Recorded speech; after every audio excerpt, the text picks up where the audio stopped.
할렐루야, 아멘. 성삼위 하나님을 찬양합니다. 거룩한 주일 아침 예배를 드리러 나오신 교우님들을 주님의 이름으로 환영하고 축복합니다. 이제 자리에서 일어나셔서 거룩하신 하나님의 이름을 부르며 예배의 자리로 나아가겠습니다. 우리의 도움은 성삼위 하나님께서 인사하십니다. 하나님 우리 아버지와 주 예수 그리스도로부터 은혜와 평강이 있기를 원하노라. 아멘.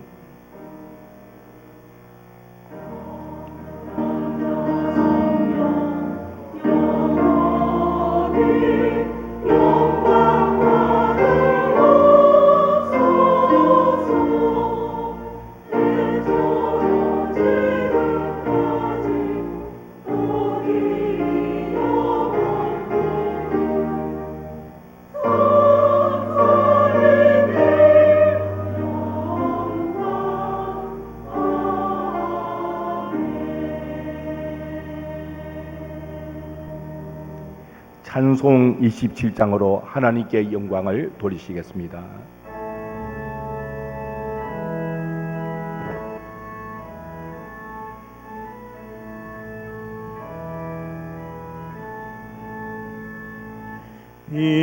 빛나고 높은 보좌와 그 위에 앉으신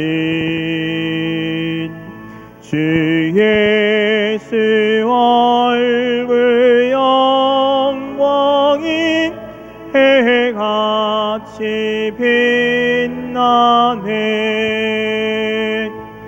해같이 빛나네. 지극히 높은 위엄과 한없는 자비를 무천사 소리 앞하여 네 찬송 드리네. 네 찬송 드리네. 영죽은 나를 살리려 그 영광 떠나서 그 부끄러운 십자가 날 위에 지셨네. 날 위에 지셨네. 나 이제 생명이 있음은 주님의 은혜요. 저 사망 권세 이기는 큰 기쁨 넘치네. 큰 기쁨 넘치네. 주님의 보좌 있는데 선한 몸 잃어 그 영광 몸소 외울 때 내 기쁨 넘치리. 내 기쁨 넘치리. 아멘.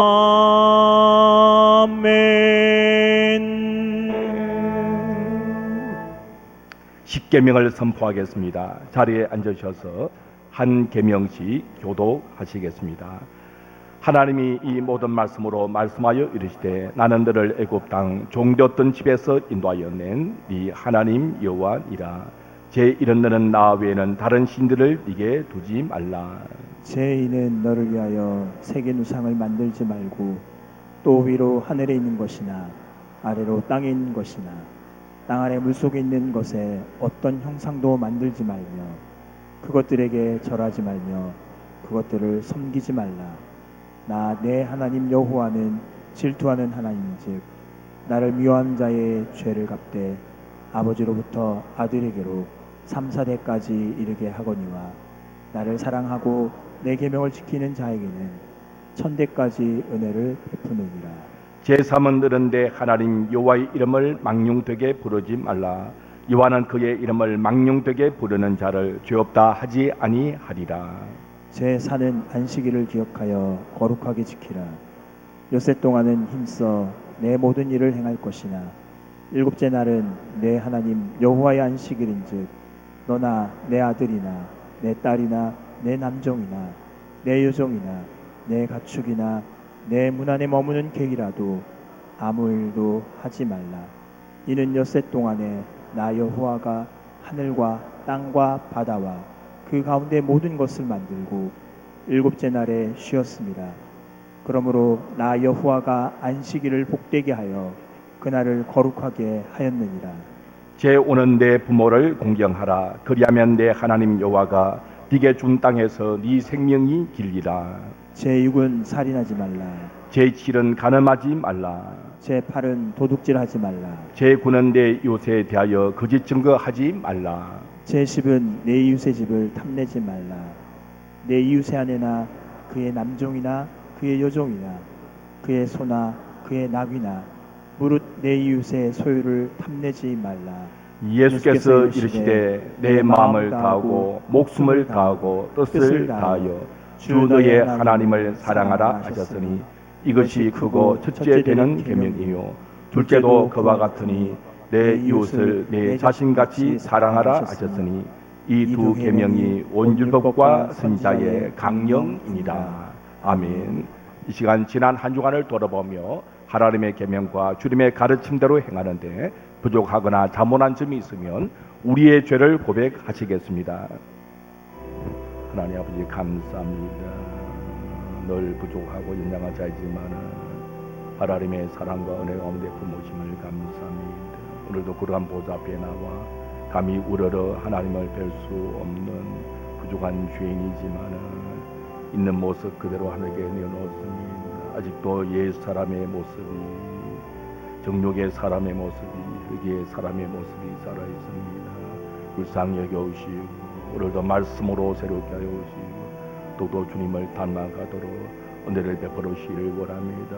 이미 십자의 보혈로 과거, 현재, 미래의 때까지 다 용서하였사오니 우리 성령으로 충만케 하여 주셔서 육체의 욕심을 잃지 않게 하시고 온전히 하나님 말씀을 쫓아 나가도록 은혜를 다여 주시옵소서. 주님께 감사합니다.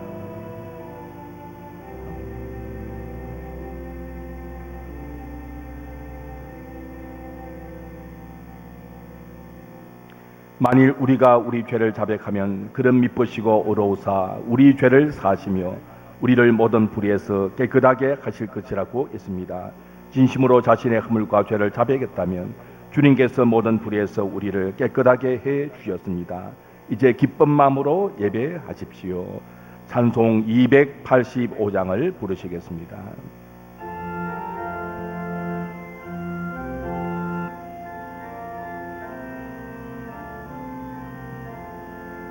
주의 말씀 받은 그날 참 기쁘고 복되도다. 이 기쁜 마음 못 이겨서 온 세상에 전하노라. 기쁜 날 주 나의 죄 다시 쓴 날 늘 깨어서 기도하고 늘 기쁘게 살아가리. 기쁜 날 주 나의 죄 다시 쓴 날 이 좋은 날 내 선한 몸 새 사람이 되었으니 이 몸과 마음 다 바쳐서 영광의 주를 섬기리. 기쁜 날 주 나의 죄 다시 쓴 날 네 깨어서 기도하고 네 기쁘게 살아가리. 기쁜 날 주 나의 죄 다시 쓴 날 새 사람 된 그날부터 평안한 마음 늘 있어서 이 복된 말 전하느니 나의 본분 삼았도다. 기쁜 날 주 나의 죄 다시 쓴 날 내 깨어서 기도하고 내 기쁘게 살아가리. 기쁜 날 주 나의 죄 다시 쓴 날. 아멘.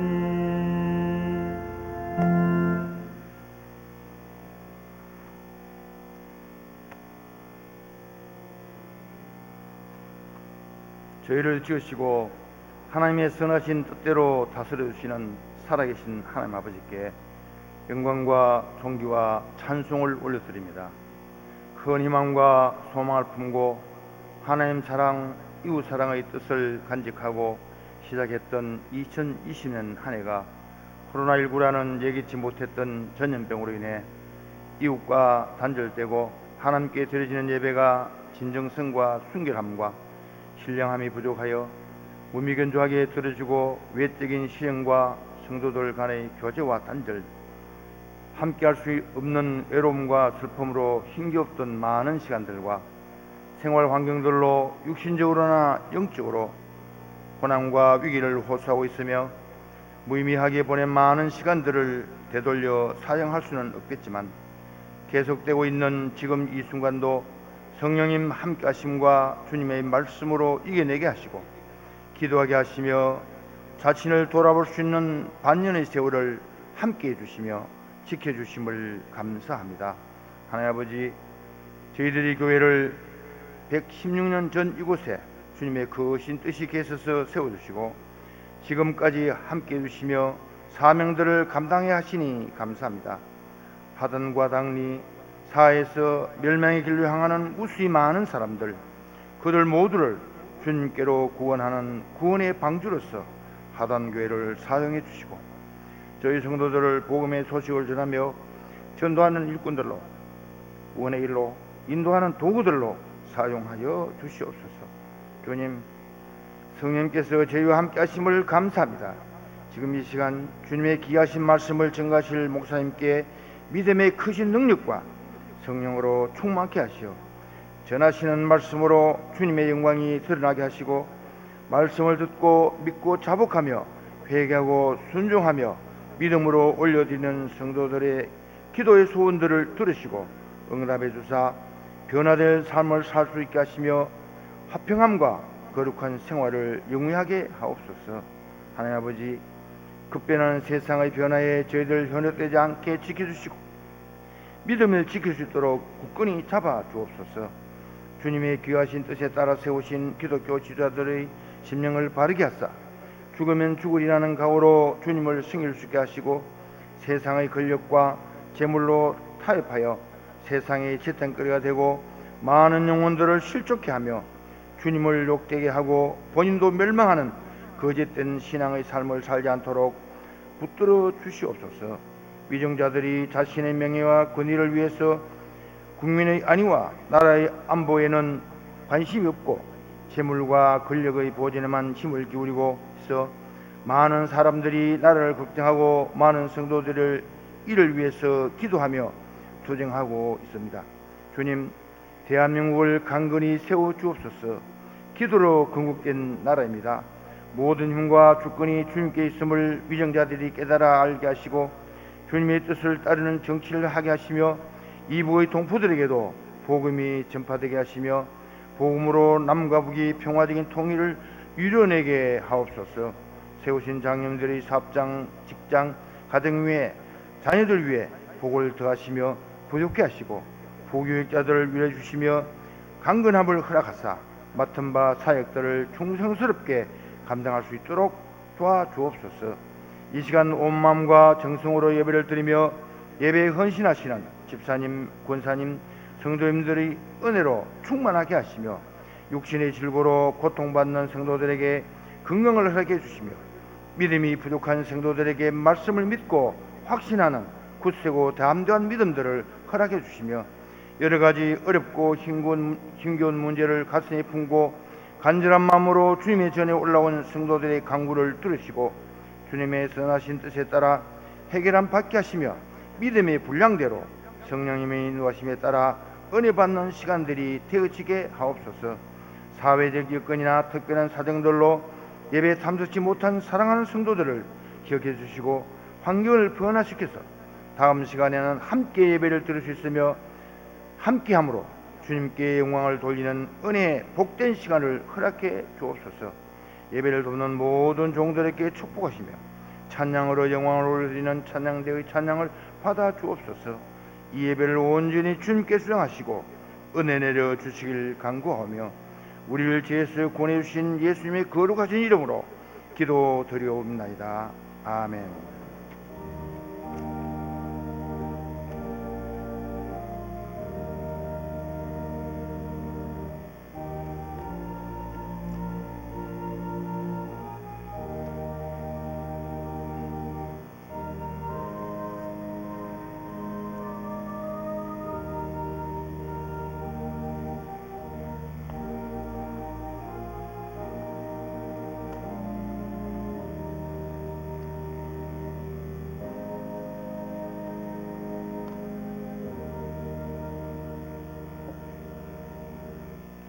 성경 봉독하겠습니다. 봉독할 말씀은 신명기 31장 19절부터 29절까지 말씀, 구약성경 313면 신명기 31장 19절부터 29절까지 말씀을 봉독하겠습니다. 그러므로 이제 너희는 이 노래를 써서 이스라엘 자손들에게 가르쳐 그들의 입으로 부르게 하여 이 노래로 나를 위하여 이스라엘 자손들에게 증거가 되게 하라. 내가 그들의 조상들에게 맹세한 바 젖과 꿀이 흐르는 땅으로 그들을 인도하여 드린 후에 그들이 먹어 배부르고 살찌면 돌이켜 다른 신들을 섬기며 나를 멸시하여 내 언약을 어기리니 그들이 수많은 재앙과 환난을 당할 때에 그들의 자손이 부르기를 잊지 아니한 이 노래가 그들 앞에 증인처럼 되리라. 나는 내가 맹세한 땅으로 그들을 인도하여 드리기 전 오늘 나는 그들이 생각하는 바를 아노라. 그러므로 모세가 그날 이 노래를 써서 이스라엘 자손들에게 가르쳤더라. 여호와께서 또 눈의 아들 여호수아에게 명령하여 이르시되 너는 이스라엘 자손들을 인도하여 내가 그들에게 맹세한 땅으로 들어가게 하리니 강하고 담대하라. 내가 너와 함께 하리라 하시니라. 모세가 이 율법의 말씀을 다 책에 써서 마친 후에 모세가 여호와의 언약궤를 메는 레위 사람에게 명령하여 이르되 이 율법책을 가져다가 너희 하나님 여호와의 언약궤 곁에 두어 너희에게 증거가 되게 하라. 내가 너희의 반역함과 목이 고든 것을 아나니 오늘 내가 살아서 너희와 함께 있어도 너희가 여호와를 거역하였거든 하물며 내가 죽은 후에 이르리야. 너희 지파 모든 장로와 관리들을 내 앞에 모으라. 내가 이 말씀을 그들의 귀에 들려주고 그들에게 하늘과 땅을 증거로 삼으리라. 내가 알거니와 내가 죽은 후에 너희가 스스로 부패하여 내가 너희에게 명령한 길을 떠나 여호와의 목전에 악을 행하여 너희의 손으로 하는 일로 그를 경노하게 함으로 너희가 후일에 재앙을 당하리라 하니라. 아멘.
아멘.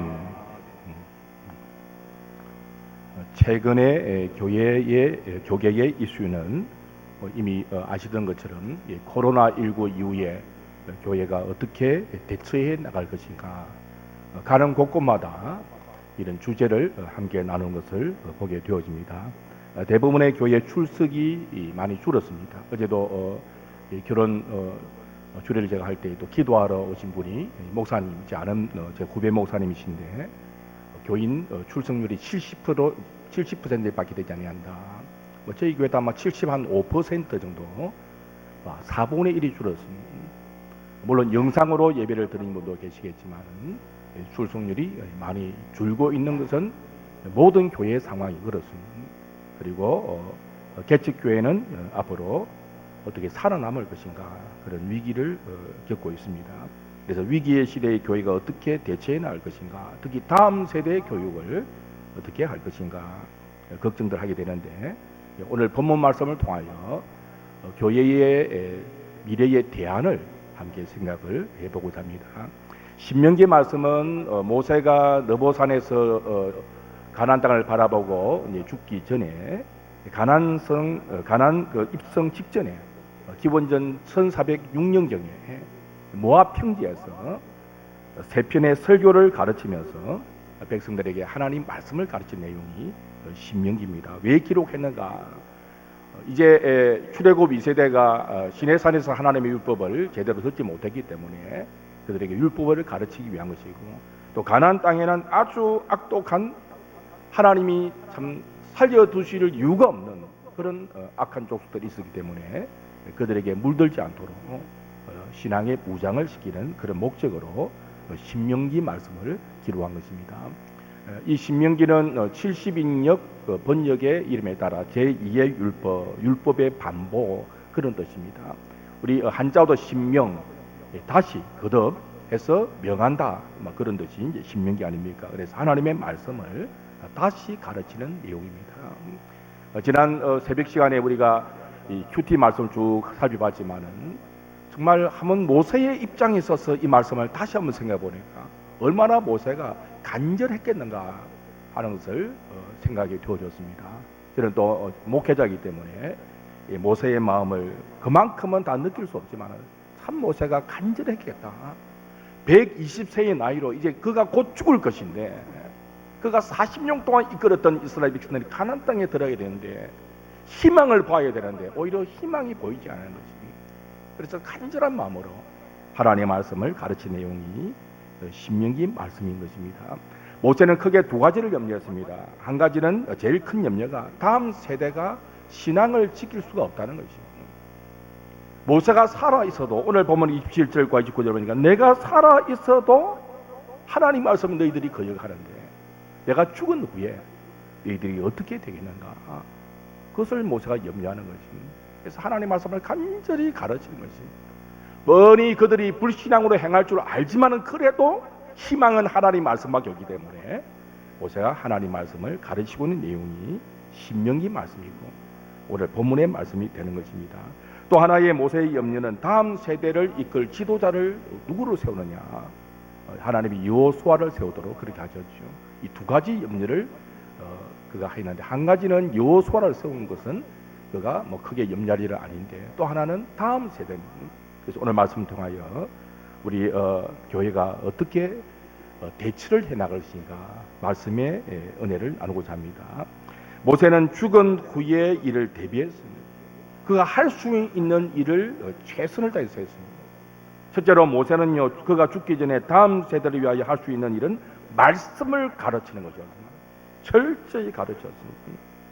신명기의 말씀을 통하여, 크게 세 편의 설교를 통하여, 이 웅장한 설교를 통하여 철저히 다음 세대에게 하나님 말씀을 가르쳤습니다.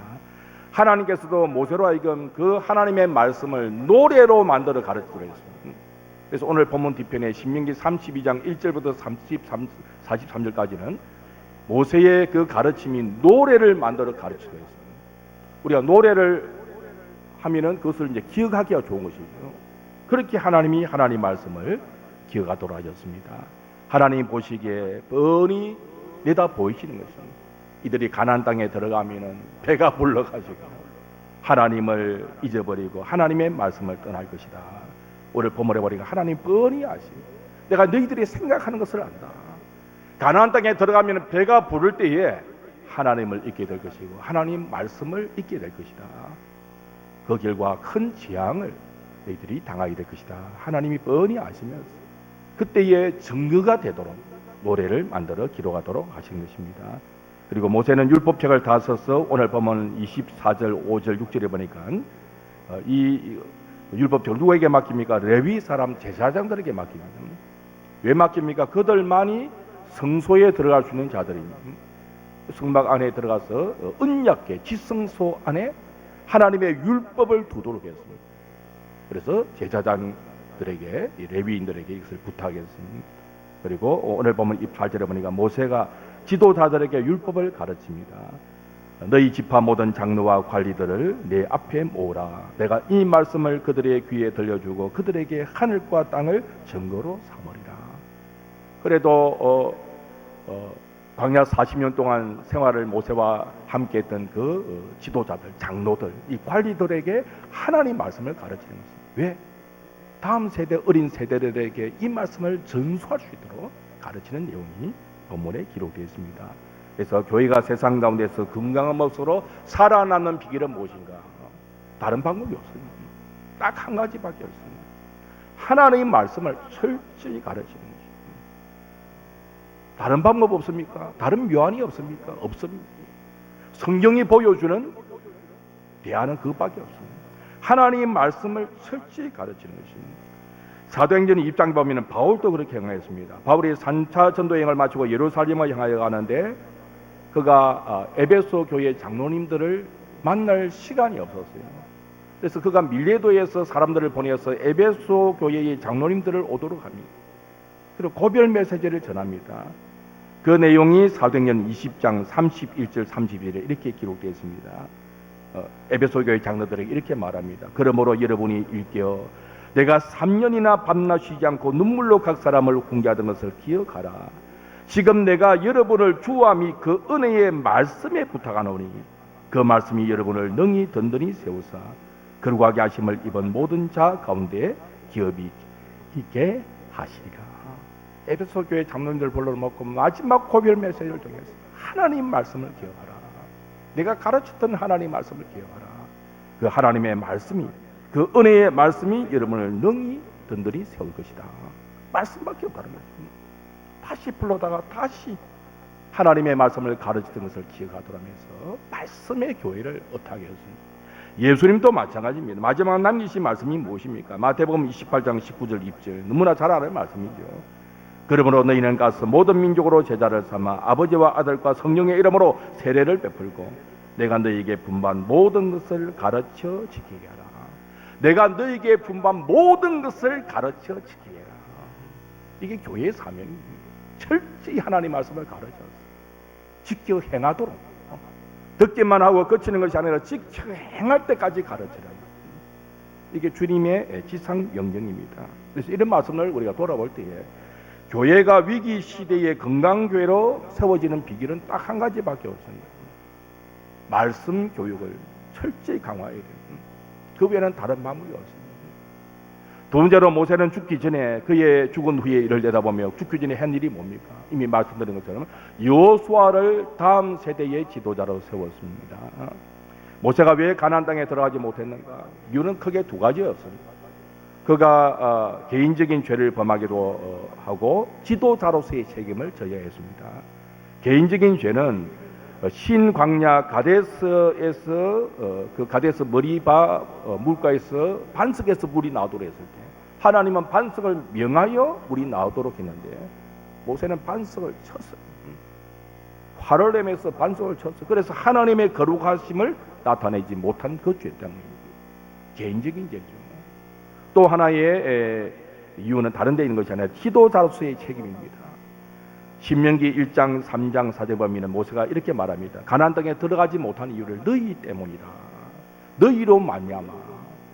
하나님이 옛 지도자, 새 지도자 여호수아 이전의 옛 지도자인 모세에 대한 책임을 하나님 물으신 것입니다.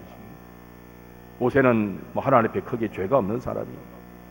모세 같은 선지자가 그 다음 이후로는 나타나지 못한다 할 정도로 훌륭한 선지자였지만은 이스라엘 백성들의 불신앙을 지도자로서 책임을 지는 것입니다. 이게 지도자입니다. 지도자는요, 자기가 죄가 없다가 죄가 없는 게 아닙니다. 공동체의 그 허물까지도 책임을 지어야 할 사람이 지도자인 것입니다. 그래서 옛 지도자인 모세는 가나안 땅에 들어가지 못했습니다. 새로운 지도자 여호수아를 세워서 가나안 땅에 들어가도록 하나님이 하신 것입니다. 모세는 참 겸손한 사람입니다. 민수기 27장을 보면은 그가 먼저 걱정하여 하나님께 여쭈었습니다. 하나님, 이 백성들을 어떻게 인도해야 되겠습니까? 이들이 목자 없는 양같이 되지 않게 하여 주옵소서. 내가 이제 가나안 땅에 못 들어간다면 누가 이 백성들을 이끌어 가겠습니까? 그렇게 하나님께 여쭈었습니다. 그래서 하나님의 답변이 뭡니까? 여호수아를 세워라. 여호수아를 세우라는 것입니다. 그래서 하나님의 그 지시에 따라 모세가 여호수아를 지도자로 세웠습니다. 진정한 지도자는 다음 후계자를 위하여 기도할 수밖에 없어요. 나의 시대가 떠난 후에 다음 세대를 누가 이끌 것인가, 그런 마음을 우리가 가지고 교회를 섬겨야 되는 것입니다. 그리고 본문 앞편에 31장 7절도 마찬가지입니다. 31장 7절 보니까 모세가 여호수아를 부릅니다. 모세가 여호수아를 불러 온 이스라엘의 목전에서 그에게 이르되 너는 강하고 담대하라. 너는 이 백성을 거느리고 여호와께서 그들의 조상에게 주리라고 맹세하신 땅에 들어가서 그들에게 그 땅을 차지하게 하라. 온 이스라엘 백성들의 그 목전에 여호수아를 세워놓고 너는 강하고 담대하라. 지도자를 세우는 그런 모세의 모습이 기록되고, 오늘 본문도 마찬가지입니다. 23절에 보니까 하나님께서 직접 눈의 아들 여호수아에게 명령하시기를 너는 강하고 담대하라. 내가 너와 함께 하겠다 말씀하신 것입니다. 그래서 모세가 참 다음 세대를 위하여 준비한 것은 하나님의 사람을 세워뒀습니다. 그래도 여호수아가 살아있을 동안에는 이스라엘 백성들이 바르게 행했습니다. 그만큼 지도자의 역할이 중요한 것입니다. 리더십이 중요한 것입니다. 그래서 항상 사탄은 리더십을 공격합니다. 교회의 리더십이 바로 세우지 않을 것은 나라도 마찬가지입니다. 리더십이 세우지 않으면 어떤 공동체도 그 공동체가 발전할 수 없는 것입니다. 그래서 지도자는 지도자에 대한 책임이 있고, 공동체는 리더의 그 리더십에 대한 인정이 있어야만이 그 공동체가 바로 나갈 수 있는 것입니다. 이런 말씀에 근거해서 그러면 우리의 다음 세대를 어떻게 준비할 것인가? 이미 말씀을 다 드렸습니다. 첫째로는 말씀 교육을 강화해야 됩니다. 누가 할 것인가? 뻔하죠. 신앙의 부모와 교회가 이를 감당해야 됩니다. 흔히들 생각할 때 교회가 신앙 교육한다는 게 아닙니다. 성경은 철저히 부모가 자녀들에게 신앙 교육하는 것입니다. 가정에서 신앙 교육이 되지 않으면 아무리 교회에서 신앙 교육해도 될까 말까 합니다. 교회 교육은 보조로 하는 것입니다. 가정에서 부모가 교육하도록 되어 있습니다. 그게 신명기 6장 4절에서 9절까지의 말씀이지요. 신명기 6장 4절에서 9절 보면 이렇게 말씀합니다. 이스라엘아 들어라. 쉐마 교육을 말하는 것이 들어라 쉐마. 이스라엘아 들어라. 우리 하나님 여호와는 오직 유일한 여호와시니 너는 마음을 다하고 뜻을 다하여 힘을 다하여 내 하나님 여호와를 사랑하라. 오늘 내가 네게 명하는 이 말씀은 너는 마음에 새기고 그 다음에 내 자녀에게 부지런히 가르치며, 부모가 먼저 마음에 새기고 그 다음에 자녀들에게 부지런히 가르치며 집에 앉았을 때든지 길을 갈 때든지 누워있을 때든지 일어날 때든지 이 말씀을 강론할 것이며, 너는 또 그것을 내 손목에 메어 기호를 삼으며 내 미간에 붙여 표로 삼고 내 집 문설주와 바깥문에 기록할지니라. 부모가 먼저 마음에 하나님 말씀을 새기고 어떤 때이든지 할 수 있는 때마다 가르치고, 또 가정의 환경을 신앙교육의 환경으로 만들었어요. 부모가 신앙교육을 해야 되는 것입니다. 디모데후서 3장 14절 15절 보니까 디모데도 마찬가지였습니다. 바울이 이렇게 말합니다.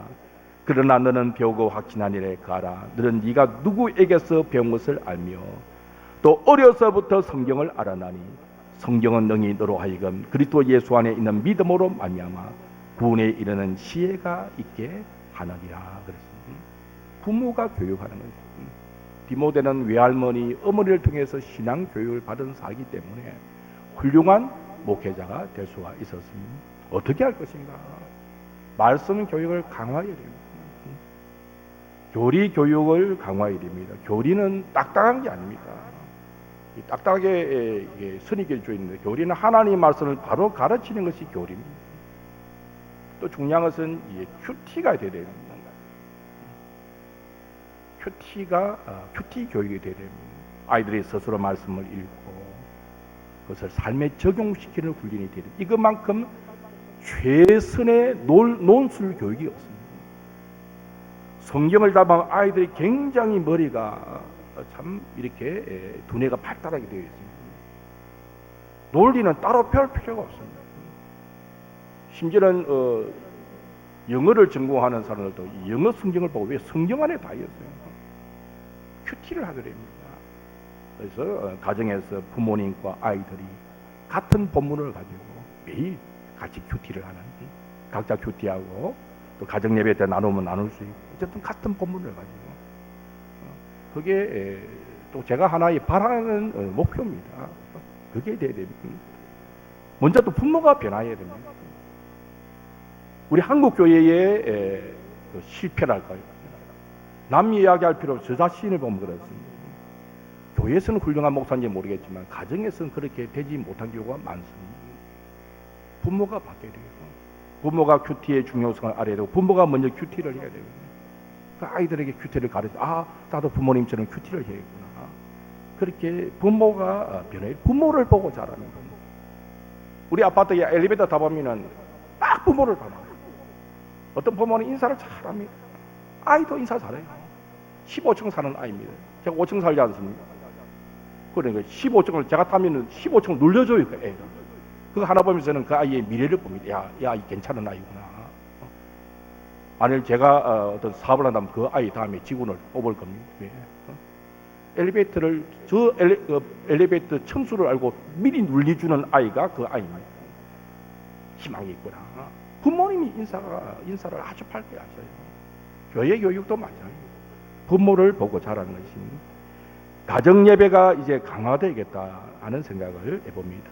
그래서 지금은 제가 임시로 지난 설교의 요약문을 그대로 올려서 순서지를 만드는데 이 가정 예배 순서지 안에 성경 매주일 애월 성경 암송 구절도 들어가고 교리도 들어가고 교리 교육을 근데 365일 하기는 사실 힘든 형편입니다. 적어도 주일 저녁만이라도 함께 식탁의 공동체를 식탁의 교제를 나누면서 야곱의 식탁 가운데 이 가정 예배를 드려야 되지 않겠는가 그런 생각에서 가정 예배를 강화시키겠다 생각해 봅니다. 그리고 교회와 가정이 교회 학교와 가정이 연계 교회들이 그래서 교회 학교는 이제 숙제를 내어주고 부모님께서는 가정에서 아이들이 성경 읽기라든지 암송이라든지 이런 것을 체크해주고 그게 가정예배 순서지와 함께 어우러져가지고 가정에서 신앙 교육이 되도록 그렇게 되겠다. 그리고 아이들 암송을 많이 시켜야 되고 그렇게 신앙 교육을 해야겠다. 또 앞으로 이 온 세대 통합 예배가 필요하지 않겠는가. 그리고 어떤 교회는 2부 예배는 그냥 이렇게 장년 위주 예배를 드리고 1부 예배는 통합 예배로 똑같은 설교 본문이지만은 목사가 좀 1부 예배는 쉽게 아이들 통합 예배를 드리는 그런 교회도 있다라는 이야기를 듣습니다. 어쨌든 말씀밖에 없습니다. 철저히 아이들이 우리 어른 성도들도 뭐 주일날 잠시 성경 본문 하나 읽고 나서는 막 성경책이 어디 갔는지 모르고 살다가 주일 되면 찾아와가지고 그것도 잘 안 가져온 분도 계시죠. 물론 형편 따라 안 가져오는 이유도 있겠지만 그게 신앙생활이 되어서는 안 되는 거죠. 늘 말씀과 더불어 사는 그 삶의 군인이 되야 되는 것입니다. 그 다음에 오늘 본문에 모세가 행했던 것처럼 다음 세대의 일꾼을 세워야 됩니다. 그래서 주님이 이미 명하셨어요. 제자 삼으라. 그리고 우리가 이 붙여나자 우리의 비전과 사명 이거는 공동 비전과 사명이고 목사의 목회 철학입니다. 이거는 엉뚱한 철학 이게 바로 주님이 주신 목회 철학이에요. 제자 삼으라는 것입니다. 주님의 지상 명령이고 교회의 사명입니다. 주님께서 세계 복음화의 전략으로 보여주신 것이 제자 훈련입니다. 3년 동안 제자를 세우셨습니다. 주님은 사람을 남기고 떠나가셨습니다. 건물도 중요합니다. 왜? 사람들은 외형을 보기 때문에 개척교회 잘 가지 않습니까? 그래도 건물이 있는 교회에 찾아옵니다. 얼마나 우리 교회에 감사한지 모릅니다. 근데 앞으로는 이 사람이 텅텅 비면 이 건물을 어떻게 유지할 것인가 라고 고민하는 시대가 올지도 모른다는 것입니다. 그래서 저는 담임 목사로서 어떻게 우리 하단교회 이 건물을 활용할 것인가라고 생각하면서 기도하고 있습니다. 건물이 잘 활용되도록 되야 됩니다.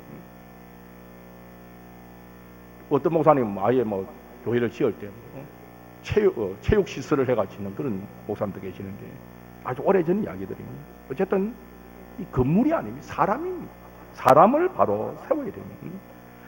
우리가 한 달에 한 번씩 그 향기교회에서 갖는 향기 목회 세미나에 저와 우리 부목사님 두 분이 같이 이렇게 세미나 갑니다. 공부하러 다니는 것이죠. 목사도 공부를 해야 되니까. 요 가까이 있는 유원교회, 우리 사시살 유원교회 윤숙주 목사님이 이제 강사로 또 강의를 하시는데 참 재미있는 말씀 하셔요. 교회에서 새 신자가 오면은 그렇게 가르친다는 것입니다. 사람 보지 마세요. 그 말이 맞느냐는 것입니다. 사람 보면 시험 드니까 목사도 쳐다보지 마시고 장로도 쳐다보지 마시고 주님만 바라보세요. 그 말이 맞는 말이냐는 것입니다. 왜 그 말을 그렇게 쉽게 하느냐는 것입니다. 당연시 하느냐는 것입니다. 그게 아니라는 것입니다. 교회는 사람을 보아야 하는 곳이라는 것입니다. 교회는 사람을 보고 사람이 자라나는 곳이 교회라는 것입니다. 그 말을 들을 때 맞구나 그런 생각을 해봤습니다. 저 목사처럼 되어야지. 저 장로님처럼 되어야지. 교회는 저 권사님처럼 섬기는 게 교회구나. 나도 저 권사님처럼 교회를 섬겨야지. 그게 교회란 거지. 근데 저는 그 유원교회 목사님의 말씀이 가슴에 와닿는 거예요. 저분은요, 우리 40살이 있는데 어느 순간에 개최가 이제 11년째 되는 교회거든요. 자립합니다. 굉장한 부흥입니다. 제가 볼 때는. 자립하고 얼마 전에 장로 1인 피택을 했습니다. 이제 조직교회가 되어가는 거죠. 어느 날 사시사에서 이제 그 지원금을 댔는데 지원금 중단을 요청하시더라고요. 몇 년 전입니다. 자립한다는 것입니다. 이제는 장로를 세운다는 것입니다. 조직교회가 되겠다는 것입니다.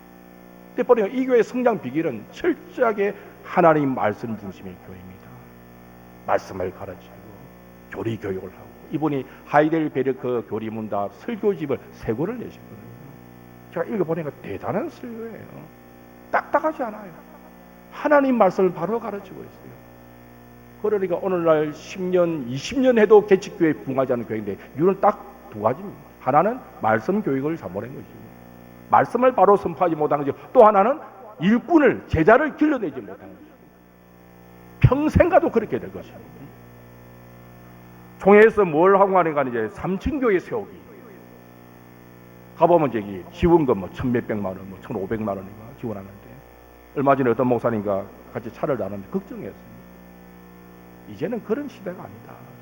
돈 아무리 퍼주어도 교회가 개척교회는 성장할 수 없는 시대다. 교회의 부흥에 대한 정확한 컨설팅을 해가지고 대안을 말해야 되는데 그 교회가 그냥 하나씩 개척교회 세워놓고 부흥하겠다. 착각이에요. 철저히 하나님 말씀을 바로 전하고 그리고 사람을 길러내야 되는 것입니다.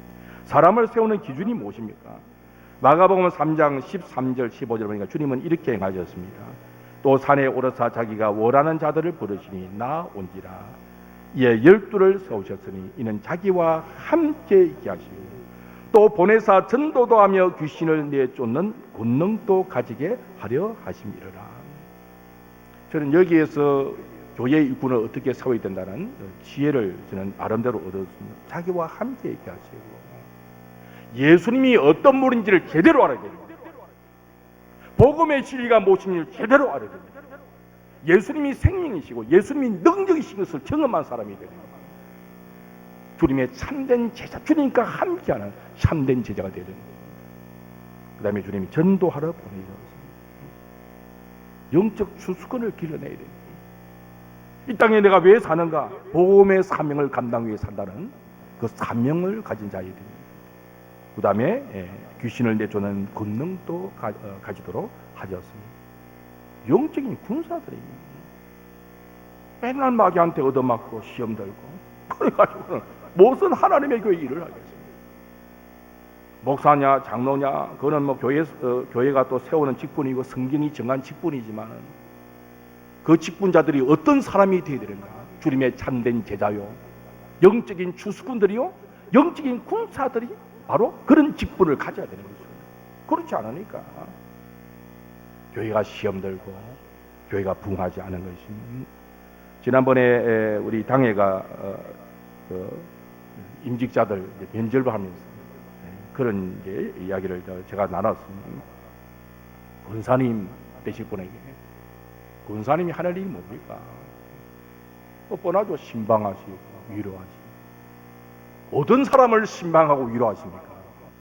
병든 자, 시험던 자를 신방하고 위로하거든요.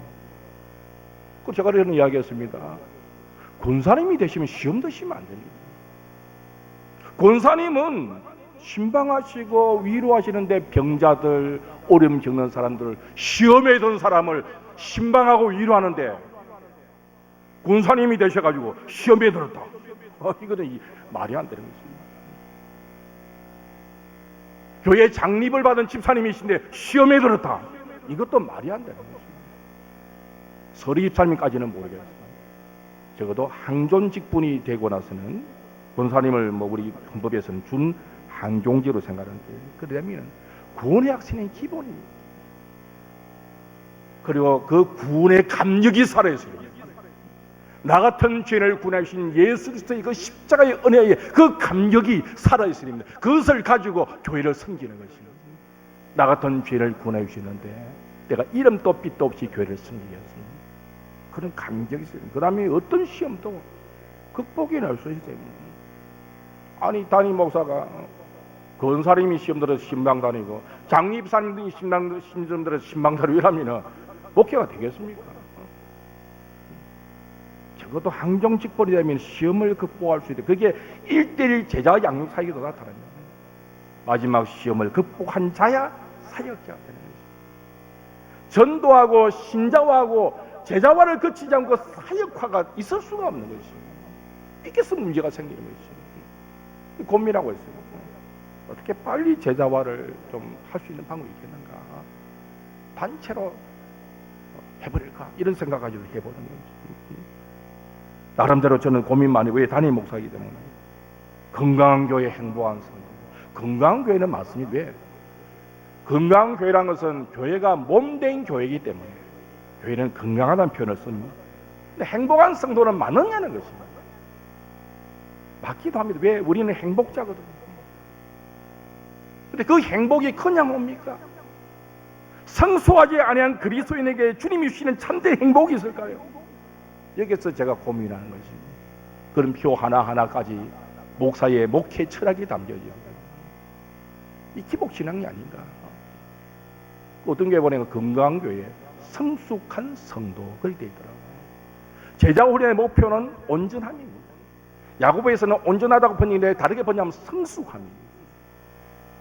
또 다르게는 골로새에서는 바울이 완전한 자로 세운다고 했어요. 완전한 입니다. 그게 제자 훈련의 목표고 그런 교회가 건강한 교회입니다. 그래서 건강한 교회는 많은데 행복한 성도는 많는가? 별별 고민을 다 해보죠. 목사이기 때문에 그런 고민을 해보는 거죠. 우리는 정말 성숙한 그리스도인이 되어야 됩니다. 시간이 많이 가기 때문에 더 이상 말씀드리지 않겠습니다. 교회가 든든히 세워지는 그 원리는 간단합니다. 목사는 철저하게 말씀을 가르치고 노력해야 돼요. 우리 성도들은 철저하게 말씀을 배워야 됩니다. 가정에서 아이들을 철저하게 말씀을 가르치고 교회가 함께 교약계와 연가해서 철저히 말씀을 교리교육을 가르치고 그리고 하나님의 사람들을 제대로 길러내야 돼요. 바로 세워야 됩니다. 그럴 때만이 교회가 어떤 시대를 이제 맞이한다더라도 든든히 세움을 받게 되는 것입니다. 말씀을 길러온짓습니다. 우리 사랑하는 성도 여러분, 우리는 코로나19가 오히려 기회가 되지 않겠는가 그렇게 생각을 할 수가 있습니다. 왜냐하면 코로나19가 오자 설마 했던 일이 갑자기 눈앞에 닥쳐온 것입니다. 목사님들이 많은 분들이 그렇게 이야기했거든요. 위기가 다가온다. 위기가 다가온다. 위기가 다가온다. 말로만 위기가 다가온다는 하나님께서 코로나19를 통해서 진짜 위기를 확실하게 보여주셨습니다. 이게 기회가 될 수 있는 것입니다. 그래서 이때에 정신을 차리고 기도하며 함께 기도하고 마음을 모으는 교회는 어떤 시대가 닥쳐온다 할지라도 살아남을 것이고 성장할 것입니다. 그렇지 않은 교회는 도태되고 말 것입니다.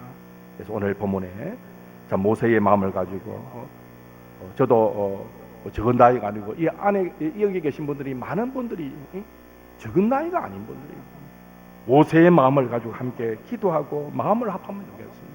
하나님, 내가 죽은 후에 어떻게 되겠습니까?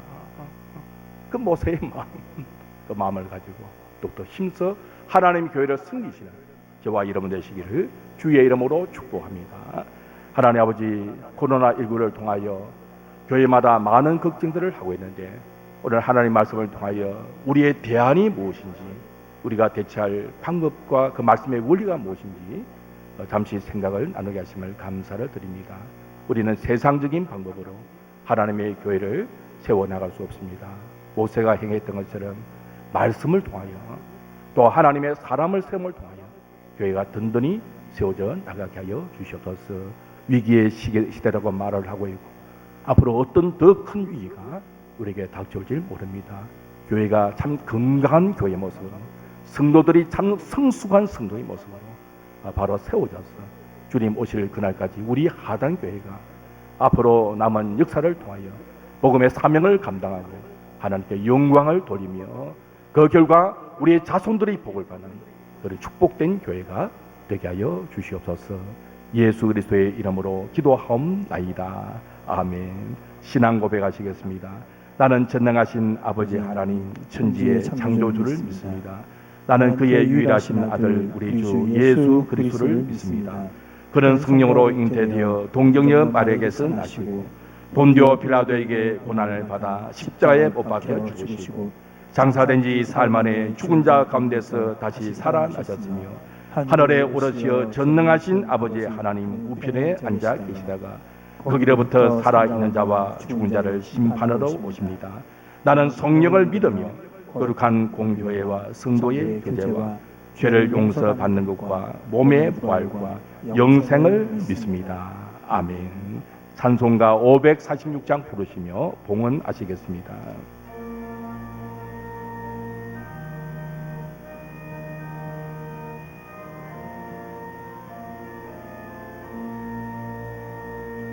주님 약속하신 말씀 위에서 영원토록 주를 찬송하리라. 소리 높여 주께 영광 돌리며 약속 믿고 굳게 서리라.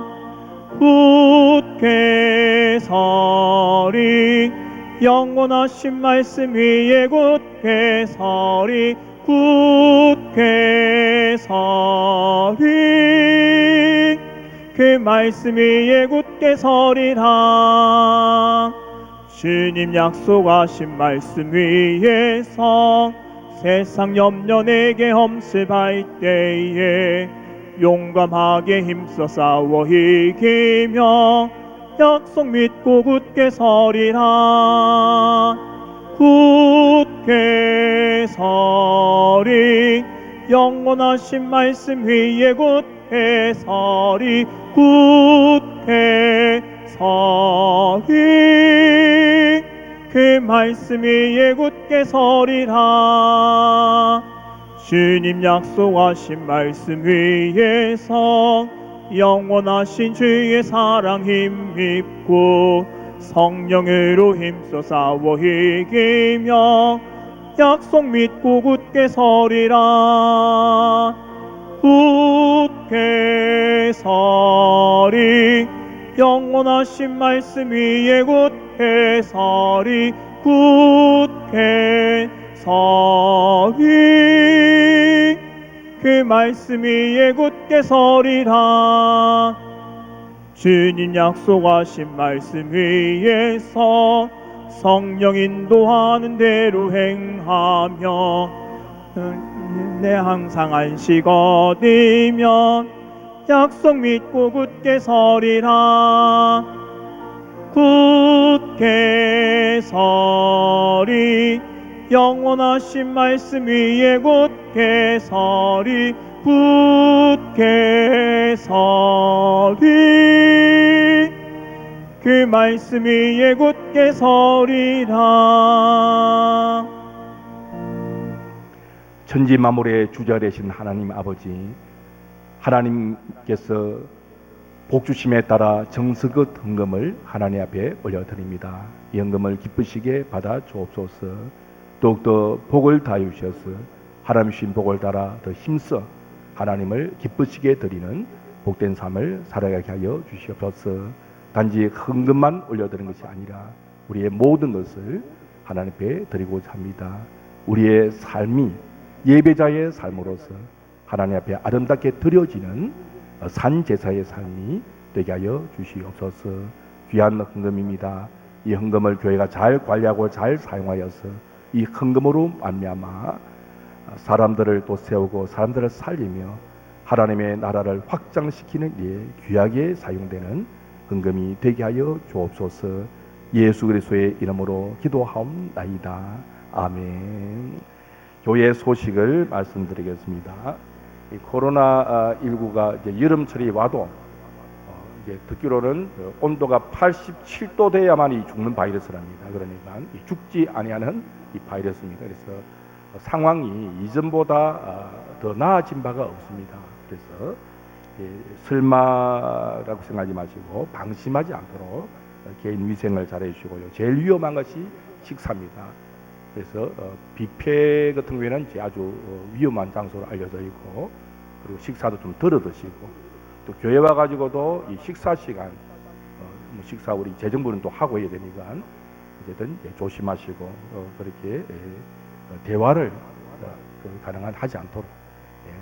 그리고 마스크를 쓰는 이유가 뭡니까? 우리가 이게 침 비말이 안 나가도록 하는 것이고, 바이러스가 우리 안에 붙지 않도록, 붙어도 마스크에만 붙도록 하기 위해서 마스크 쓰는 것입니다. 자신도 보호하고 남에게 피해를 입히지 않고, 그러니까 교회 안에서는 철저히 마스크를 사용 바로 착용하시도록 그렇게 해주셔야겠습니다. 어쨌든 교회가 시험에 들지 않도록, 서울의 또 왕성교회 대형 교회인데 또 전염이 돼가지고 MT로 가고, MT 가다 보면 이렇게 조심하지 않거든요. 그러니까 첫째 계속 조심을 해주시기 바랍니다. 직원 은퇴 및 임직식이 7월 8일로 날짜가 잡혔습니다.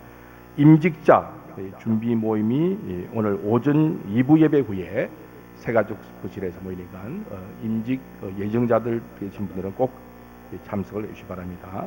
항종직 단체 사진 촬영하는데 당일날은 시간이 부족합니다. 그래서 다음 주일 재직회가 있지만은 재직회 마치고 단체 촬영을 하도록 대예배에서 하도록 할 테니까 그렇게 옷차림도 준비를 해 주시길 바랍니다.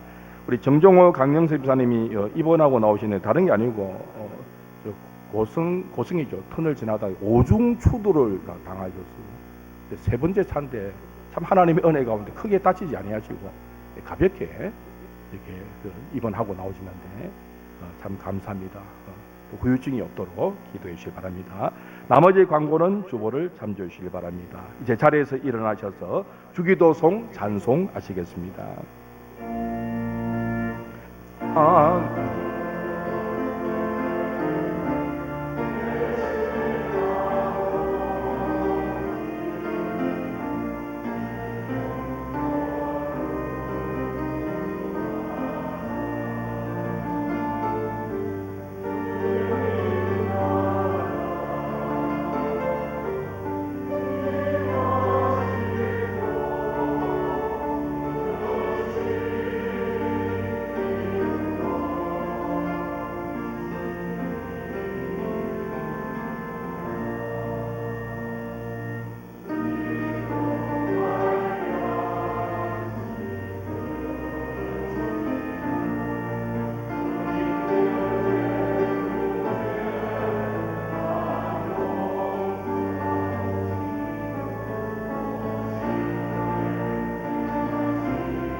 여호와는 여러분에게 복을 주고 여러분을 지키시기를 원하며 여호와는 그의 얼굴을 여러분에게 비추사 은혜 베푸시기를 원하며 여호와는 그 얼굴을 여러분에게로 향하여 드사 평강 주시기를 원하노라. 아멘.